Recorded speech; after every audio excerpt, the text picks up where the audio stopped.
Animateur du site tribunepsg.fr. Je ne sais pas si vous connaissez.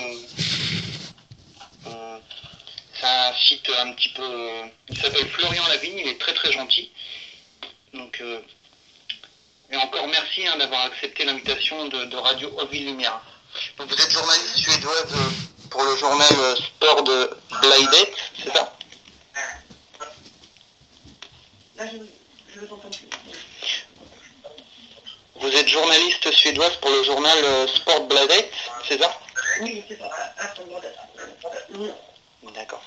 Je vais vous laisser avec l'animateur Florian Lavigne, donc du site tribunepsg.fr. Donc c'est à toi, Florian. Mais je vais passer en direct, c'est ça, non? Comment? Je peux pas passer en direct, c'est pas ça? On est en direct en fait. Là on est en direct. Florian, si tu as mis la radio, est-ce que tu peux couper la radio? Ah non, je ne l'ai pas mis. Tu l'as pas mis? Ok. Ben, je vais te laisser avec Johanna Frenden. Donc je crois que tu as quelques questions à lui poser. Hein. Donc voilà. Ok, très bien. D'accord. C'est à toi, Florian. Tout d'abord, bonjour. Donc, Florian Lavigne du site tribunepsg.fr. Est-ce que vous pouvez nous aider un peu votre parcours pour les auditeurs, s'il vous plaît? Mon parcours pour les auditeurs de la radio, s'il vous plaît. Ah d'accord, oui, ok. Je suis à Paris depuis l'arrivée de Jason, en fait.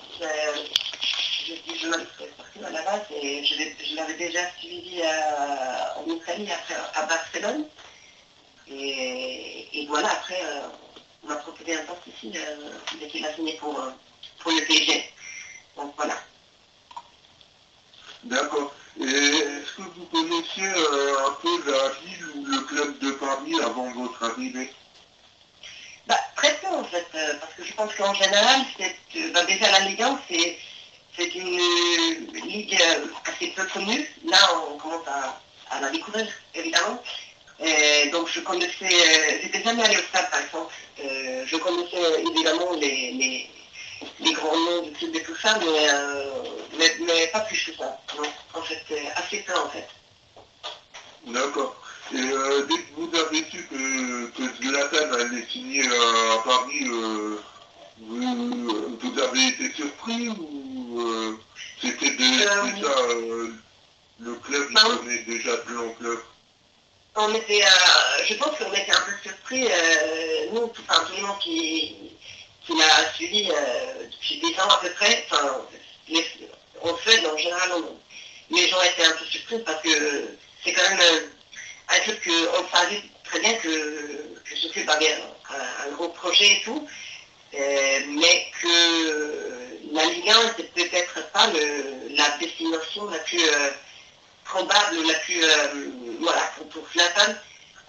Alors on était un peu surpris. Après, c'est vrai qu'avec l'arrivée d'autres joueurs comme Cavani l'été dernier, comme Lucas, et voilà, c'est plus logique, évidemment.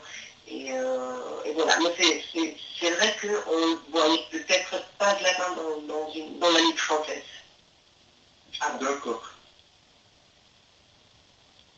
Et là, cet été, on a beaucoup parlé d'un éventuel transfert pour Zlatan qui quitterait le Paris Saint-Germain, parce qu'on le sait, il y avait beaucoup d'affection pour son entraîneur et l'ancien directeur sportif du Paris Saint-Germain. Et donc, vous, d'un point de vue, c'était des rumeurs ou c'était simplement une envie, vraiment qu'il avait envie d'aller ailleurs? Alors, c'était plus que des rumeurs, parce qu'il avait envie de voir un peu ce qui se passe sur le marché, voilà, sur le net. Et je sais qu'avec son agent, il a avoué après qu'il avait parlé avec quelques clubs justement pour voir un peu. Après, je pense que c'est c'était assez clair assez tôt que en Europe, en ce moment, il n'y a pas de qui a les moyens pour le payer le salaire qu'il a ici à Paris. Et voilà, je pense que le Real Madrid, par exemple, qui serait peut-être un bon choix, disons, pour Zlatan, c'est quand même un club qui n'a pas l'habitude de prendre des joueurs si vieux que ça, en disant que Zlatan a quand même 32 ans. Alors je pense que finalement c'était plus que des rumeurs, mais après il a voulu voir un peu ce qui se passe sur le mercato. Après il a dit ça aussi, il a eu une réunion avec le président du PSG, Khalifi. Et après ça, je pense qu'il s'est décidé vraiment de rester à Paris, que c'était vraiment l'endroit, le bon endroit pour lui, voilà, le bon but. D'accord. Et par rapport à la saison passée, on voit clairement que le joueur semble plus impliqué. Enfin, vous me direz, l'année dernière, c'est pas ce qui lui a empêché de mettre une trentaine de buts, mais quand même, on le sent plus impliqué. Il râle moins souvent. Il est plus impliqué. Comment expliquez-vous ce changement de comportement? Je pense justement que le président lui a donné lui a demandé de prendre un peu plus de responsabilité. Déjà, je pense qu'il a dit que en calmant, Leonardo, à l'époque, le PSG n'avait même pas d'entraîneur.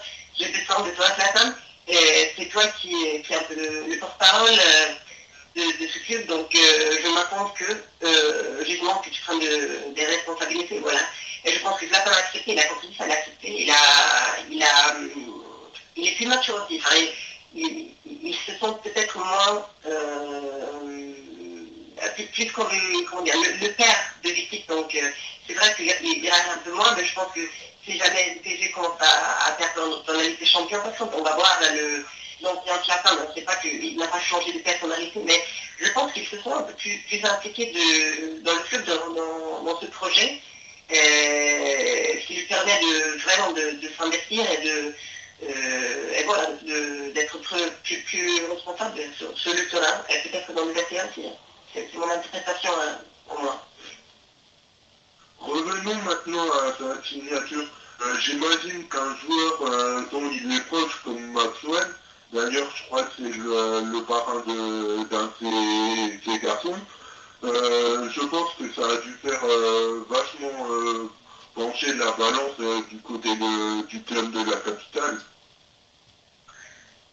Oui, pour que Zlatan choisisse le PSG, vous dites ou Voilà, oui, tout à fait. Je pense que oui, ça peut être jouer un rôle, même si pour Zlatan c'est quand même, je pense que c'est quand même les résultats qui sont importants.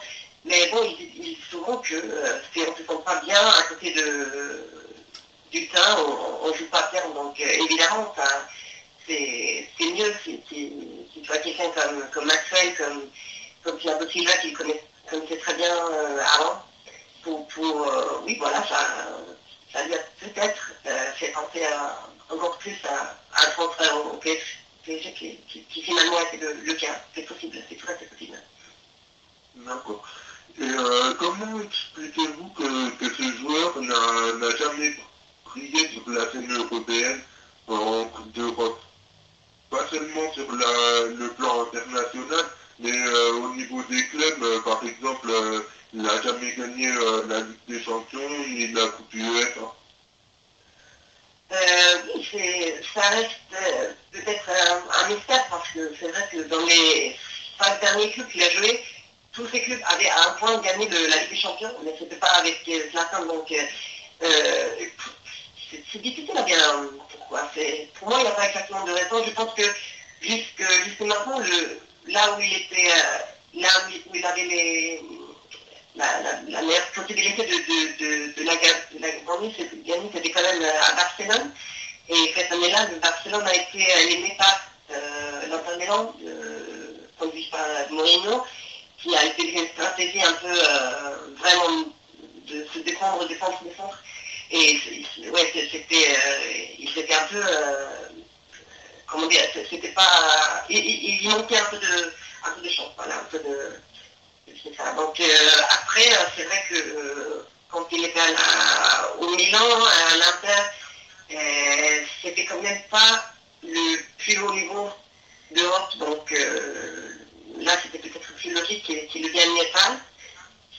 C'est sûrement pas la faute de Zlatan, même si on a vu que justement sur la scène européenne, où là quand il joue les gros matchs en Europe, il lui manque de temps en temps un petit peu pour vraiment faire un impact ou un très bon match.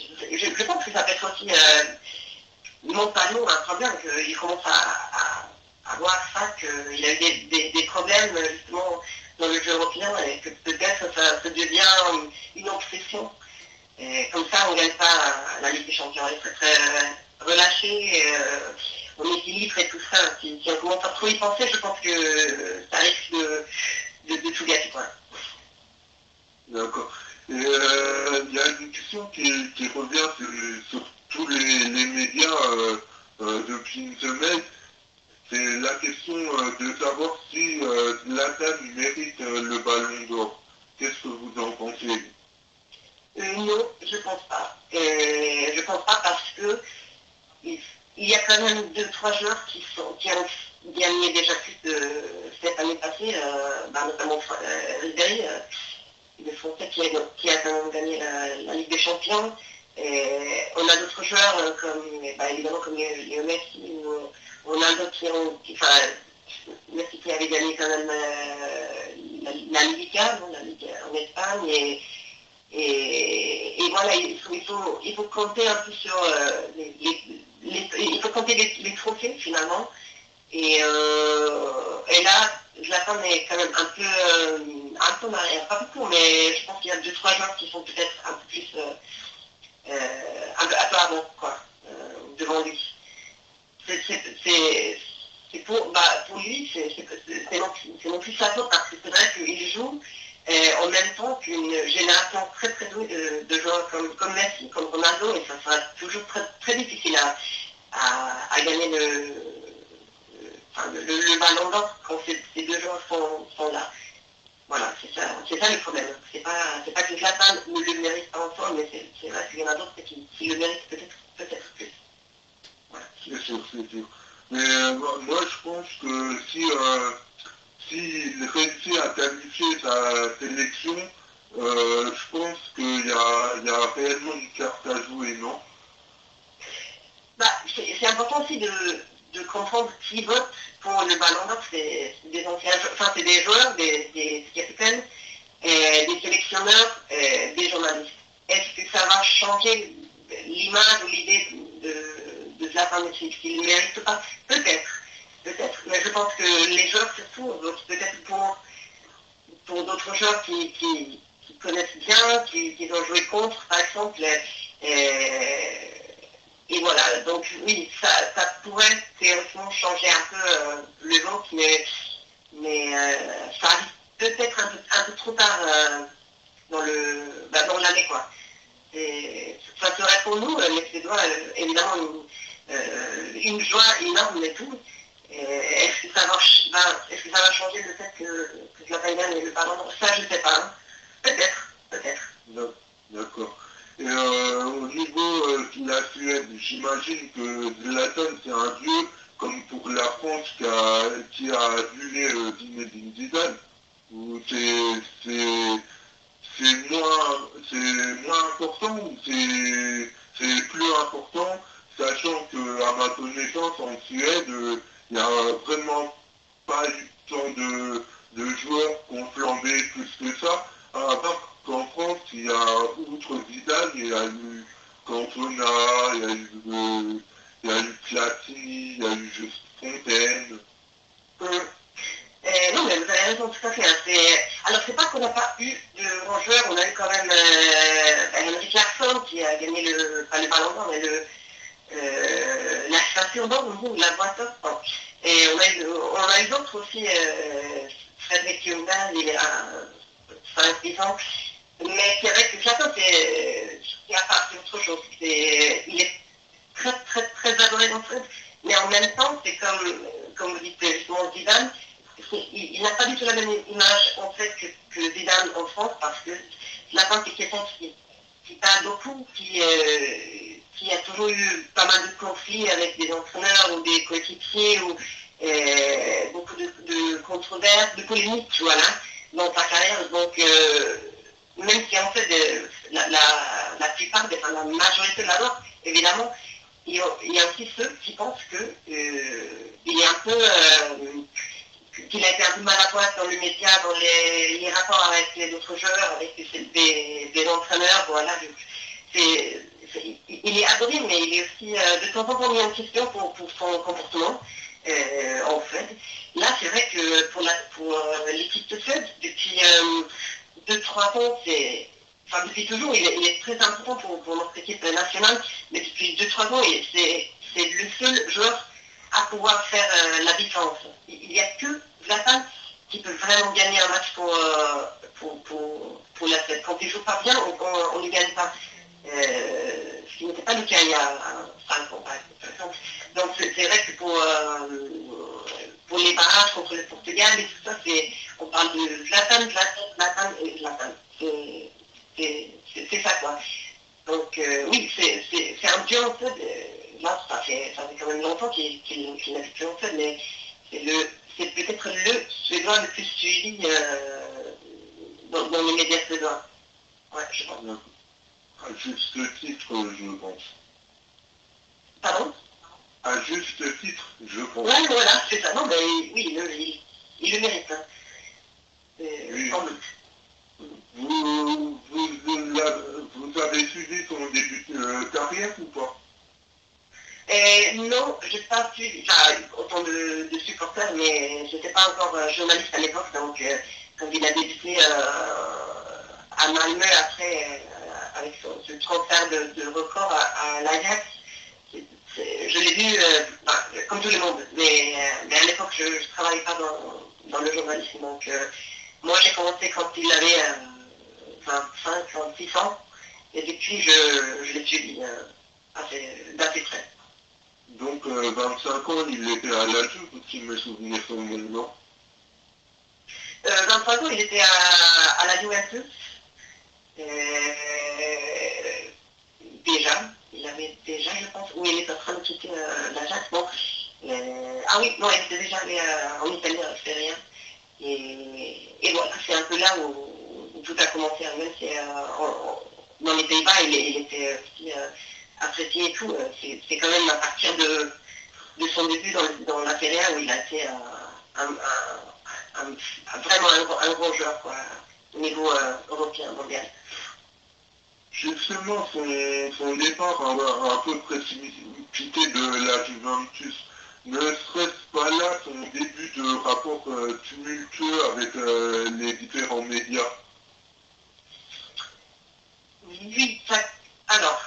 Oui, ça commençait peut-être là, parce que je pense qu'au début, il était, en fait, quand il était toujours en Suède, quand il jouait dans le sud de Malmö, il se met beaucoup aux médias. Il pouvait bien appeler les journalistes pour demander pourquoi vous avez mis cette note, là-bas et tout.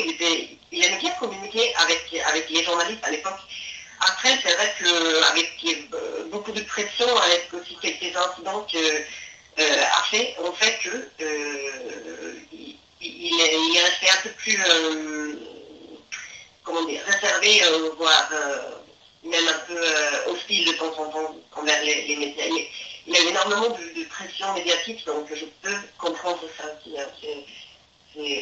C'est vrai que tout ce qu'on a écrit sur lui, ça n'a pas été juste peut-être. Voilà, donc c'est vrai que le rapport avec les médias n'a pas été toujours très bon. Je pense que maintenant, en France, ça va mieux. Là, pour l'instant, il n'y a pas de souci, mais oui, il a eu des soucis, disons, de temps en temps, notamment avec mon journal, en fait. Donc, voilà. D'accord. Et sinon, comment expliquez-vous que durant sa carrière, il n'ait jamais trop réussi avec un autre attaquant, par exemple,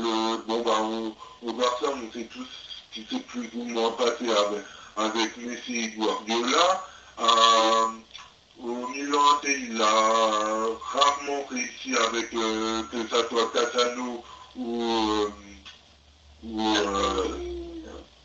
voilà, quoique Balotelli, d'après ce que j'ai pu entendre, il avait vraiment pris sous son aile à l'Inter de Milan quand Balotelli est arrivé. Mais je veux parler, par exemple, là où on était justement en ce début de saison, à se demander si l'association avec Cavani allait marcher, sachant que ça n'a jamais réellement marché avec d'autres attaquants, quoi. Ouais. Oui, c'est une très bonne question que moi aussi je me pense presque au quotidien. Après, est-ce que les autres joueurs du même niveau que Zlatan, justement Léo Messi, Cristiano Ronaldo, est-ce que eux ont une très bonne relation avec, ou association, automatisme avec notre attaquant? Je pense que les joueurs qui sont maintenant actuellement ou les attaquants qui sont les meilleurs pour l'instant, ce sont des individualistes.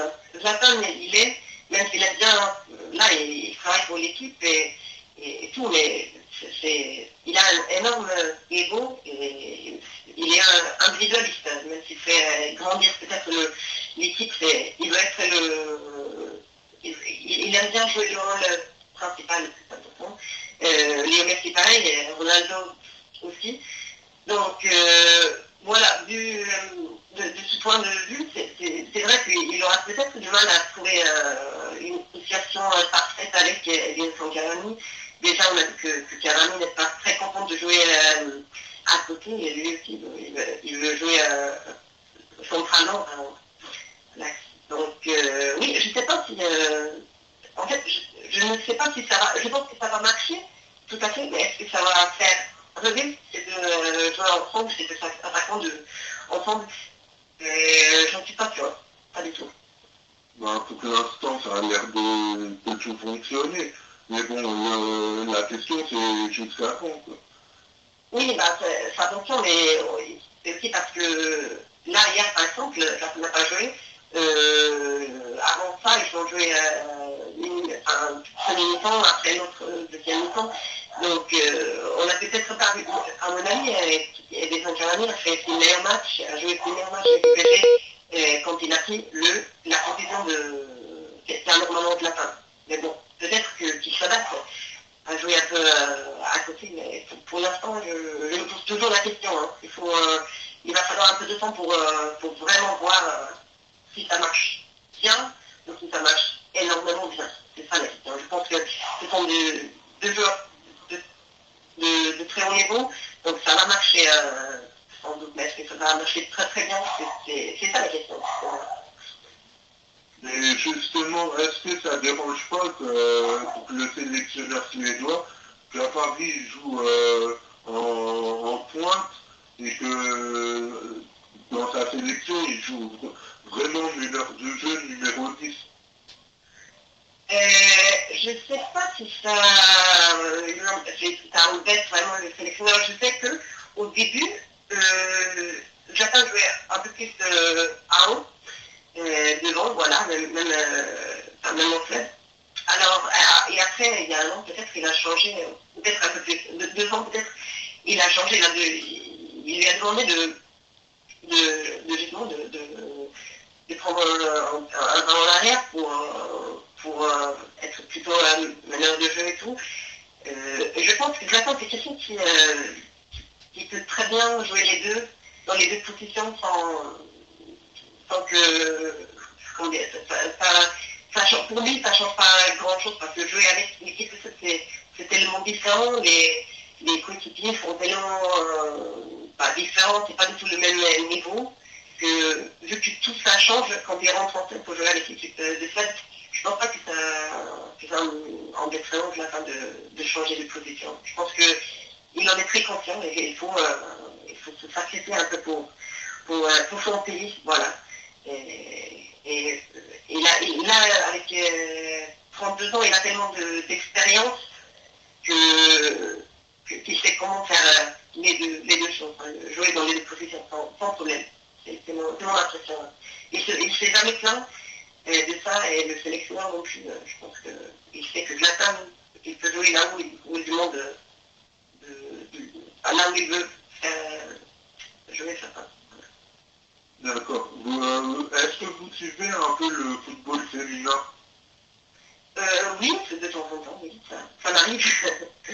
Et au niveau de la Suède, parce que on a vu l'année dernière, il n'y a pas que Zlatan qui est arrivé, hein. Il y a une de vos joueurs suédoises qui est arrivée à Paris aussi. Et est-ce que ça a de l'importance pour une nation comme la Suède d'avoir deux représentants du football, que ça soit masculin ou féminin, à Paris? Oui, c'est une bonne question. Est-ce que ça est-ce que ça a une importance? Non, parce qu'on ne sait pas qu'on s'est identifié tellement avec le PSG comme club. En fait, c'est depuis 2 ans enfin même pas, 1 an et demi, qu'on a deux joueurs, un joueur et une joueuse suédois ici à Paris.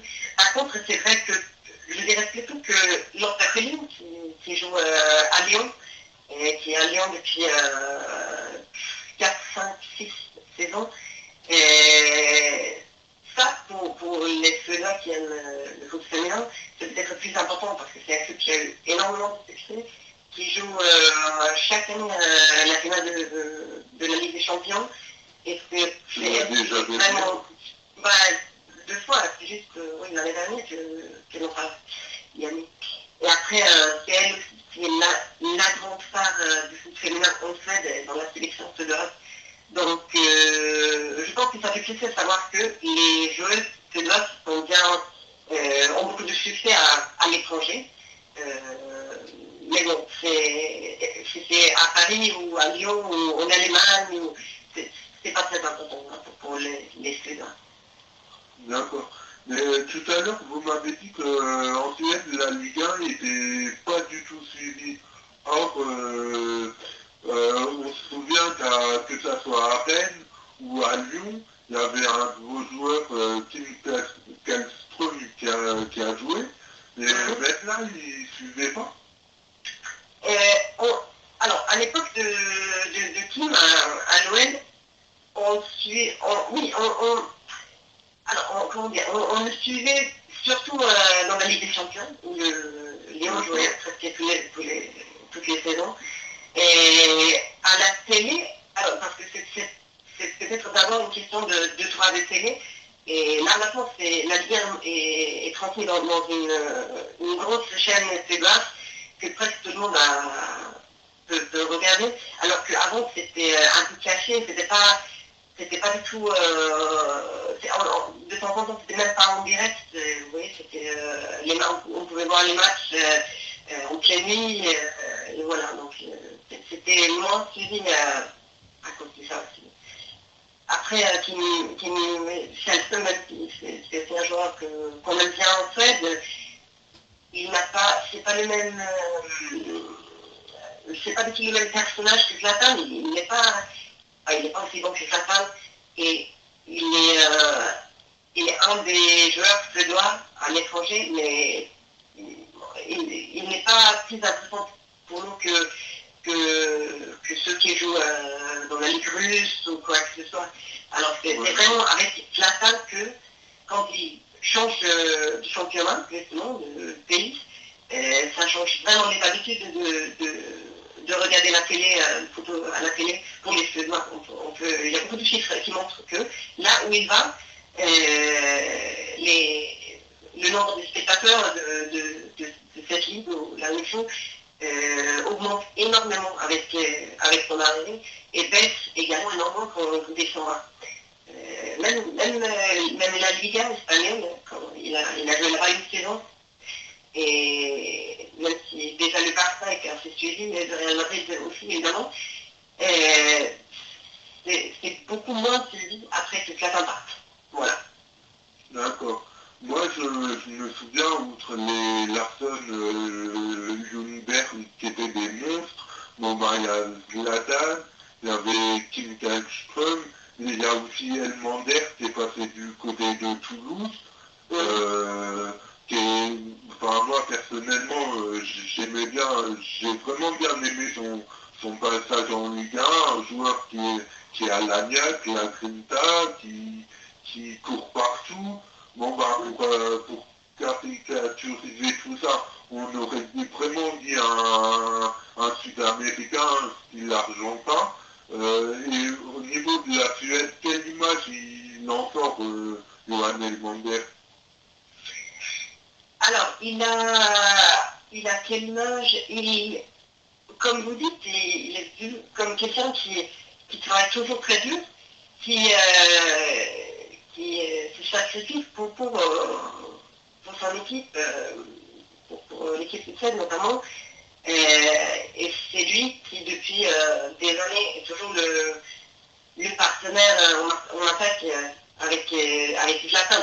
C'est vrai que même quand il ne joue pas beaucoup dans son club actuel, ce qui était le cas en Turquie avec Galatasaray, que finalement il a quitté, même s'il n'a pas beaucoup joué là, il a toujours